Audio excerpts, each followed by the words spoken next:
Series का सबसे पहला क्वेश्चन हमारे पास है चैप्टर नंबर 1 का न्यूमेरिकल नंबर 1। हम सीखने जा रहे हैं इसको कैसे सॉल्व करें। तो न्यूमेरिकल क्या है हमारे पास कि what is the percentage uncertainty in the measurement.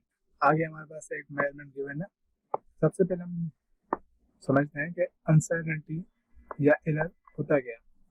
Suppose करें आप बाहर गए सब्जी लेने, फॉर एग्जाम्पल आप 5 kg एक सब्जी लेने गए, ठीक है। अगर आप जैसे लेकर घर वापस आ गए, इसको डिजिटल मेजरमेंट जो इंस्ट्रूमेंट होते हैं हमारे पास उस पर रखा तो आपको मिला 5.2 kg। इट मीन्स आप लेने गए थे कितने 5 kg और आपको मिला कितना 5.2।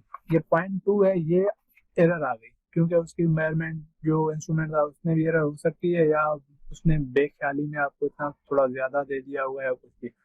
तो ये जो है ना ये चीज ये कहलाती है अनसर्टेनिटी या ये कहलाती है हमारे पास एरर, ठीक है।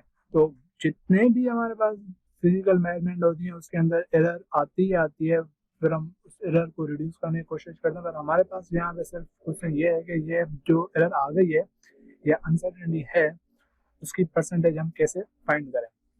तो परसेंटेज फाइंड करने के लिए हम क्या करते हैं, जो भी हमारे पास न्यूमेरिकल है सबसे पहले तो जो भी न्यूमेरिकल है हमारे पास उसको सॉल्व करने के लिए हमारे पास 3 स्टेप होते हैं। एक स्टेप होता है आप सबसे पहले उसके अंदर जो चीजें गिवन है और जो चीजें फाइंड करनी है वो निकाल लें, आइडेंटिफाई कर लें जो चीजें गिवन है वो जो चीजें आपको फाइंड करनी है उसको हम कहते हैं डेटा। उसके बाद होता है आपको, तो अगर आपको डेटा आ गया तो कौन सा फार्मूला लगेगा जिसपे ये डेटा सॉल्व हो सकता है, जो रिक्वायर्ड चीजें हैं वो कैसे फाइंड हो सकती हैं, तो वो फार्मूला ही होता है हमारे पास, वो सेकंड स्टेप में आता है। और थर्ड स्टेप हमारे पास बिल्कुल ही सिंपल होता है, वो मैथ से रिलेटेड होता है ना, फिजिक्स से रिलेटेड तो वैसे भी नहीं होता ये, वो होता है आपके कैलकुलेशंस।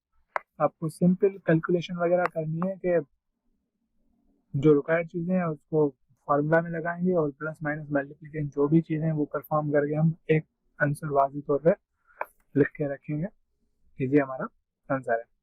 तो आगे हम जा रहे हैं सॉल्व करने। तो सॉल्व कैसे करते हैं यहीं पे देख लें कि फाइंड क्या करना है, आपको परसेंटेज फाइंड करनी है तो ये डेटा में इंक्लूड हो जाएगा। और गिवन क्या है हमारे पास, ये चीजें गिवन है। ये जो चीज आपको नजर आ रही है इसके 2 पार्ट्स हैं, एक ये है और एक ये है प्लस माइनस के बाद। जो प्लस माइनस के बाद आता है उसको कहते हैं एरर या उसको हम डेल्टा के नाम से शो करते हैं।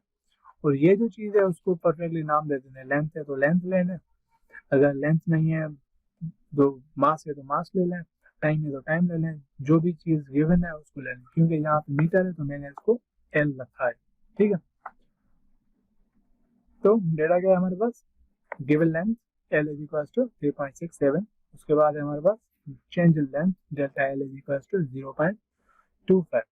फाइंड क्या करना है आपको, परसेंटेज फाइंड करनी है और उसका फार्मूला हमारे पास क्या होता है, percentage is equal to change in length पर original length multiply by 100। Solution हम कैसे करेंगे, हम लिखेंगे सबसे पहले सॉल्यूशन और ये जो फार्मूला हमने आइडेंटिफाई कर लिया है वो यहाँ पे आप पुट कर लें। जैसे आपने यहाँ पे फार्मूला लिखा उसके बाद ये जो वैल्यूज हैं डेल्टा एल और एल के वैल्यूज हैं वो रिप्लेस कर लें। यहाँ पे गिवन वैल्यूज है ना, डेल्टा एल का वैल्यू हमारे पास 0.25 यहाँ पे रखा आपने। उसके बाद एल का वैल्यू हमारे पास 3.67 वो आपने यहाँ पे रखा। अब इन दोनों को डिवाइड कर लें, जो भी आंसर आ रहा है नीचे रखें और उसको मल्टीप्लाई कर लें किस चीज के साथ, 100 के साथ। जो हमारे पास लास्ट आंसर होगा उसमें परसेंटेज की साइन देना वैसे ही लाजमी है, क्योंकि परसेंटेज फाइंड करनी है तो लास्ट में हम कोशिश करते हैं कि जो भी यूनिट्स हो वो यूनिट्स हम रखते हैं और अगर यूनिट हमारे पास नहीं है तो उसके आगे जो भी साइन रिक्वायर्ड है वो हम रिक्वायर्ड साइन उसके आगे लगाते हैं। तो आगे मिलते हैं नेक्स्ट वीडियो में।